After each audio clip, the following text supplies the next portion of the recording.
Bhajap basically पूर्ण या प्रवासामध्ये गेल्या 1.5-2-2.5 वर्षाच्या प्रवासामध्ये तुम्हाला वापरून घेतं आणि मग दरवेळेला मग संजय राऊतांच्या विरोधात कोणाला तर मग नितेश राणेंना सांगायचं बोलायला, किंवा नितेश राणे म्हणजे शिवसेनेच्या विरोधात कोण बोलणार, मग नितेश राणे बोलणार, भाजपवाले कोणी नाही बोलणार, फक्त नितेश राणेच बोलणार.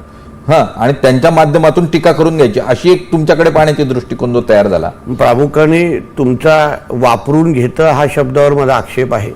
याचं कारण असं आहे की जेव्हा मी भारतीय जनता पक्षाचा एक सदस्य आणि कार्यकर्ता म्हणून जेव्हा मी काम करतो तेव्हा आमच्यासारख्या असंख्य कार्यकर्त्यांवर आमचा पक्ष विविध जबाबदाऱ्या टाकतो.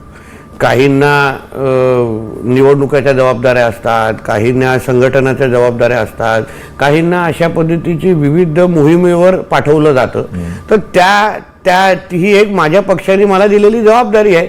त्याला वापरून घेणं हा विषय नाही. एकदा जेव्हा आपण भारतीय जनता पक्षामध्ये आम्ही आलो तर भारतीय जनता पक्षाचे प्रत्येक कार्यक्रम, प्रत्येक विचार, प्रत्येक जबाबदारी 100% पार पाडणं हे आमची जबाबदारी आहे.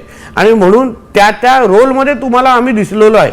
आम्हाला कधी हे बोललं नाही की तुला, आणि त्याच्याही उलट नुसतं वापरलं असा विषय नाही.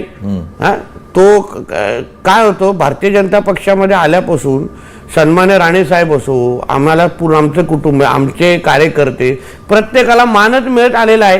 कुठेही कमी पडलेलं नाही. जो अनुभव आम्हाला उद्धव ठाकरेंच्या काळात शिवसेनेत वेगळा आला, बाळासाहेबांचा तो विषयच वेगळा आहे, ते आमच्यासाठी दैवत आहे. पण उद्धव ठाकरेंसाठी च्या निमित्ताने वेगळा अनुभव आला. काँग्रेसमध्ये गेल्यावर शब्द न पाळण्याची जी संस्कृती आहे ती काँग्रेसमध्ये आम्हाला जास्त अनुभवायला मिळाली. आणि आता भारतीय जनता पक्षामध्ये आल्यानंतर पहिल्या दिवसापासून इलेजी आत्तापर्यंत जी जबाबदारी आम्हाला दिलेली आहे, जे शब्द आम्हाला दिलेले आहेत ते ह्या भारतीय जनता पक्षाच्या नेतृत्वाने आदरणीय देवेंद्र फडणवीसजींनी प्रत्येक शब्द पाळलेला आहे.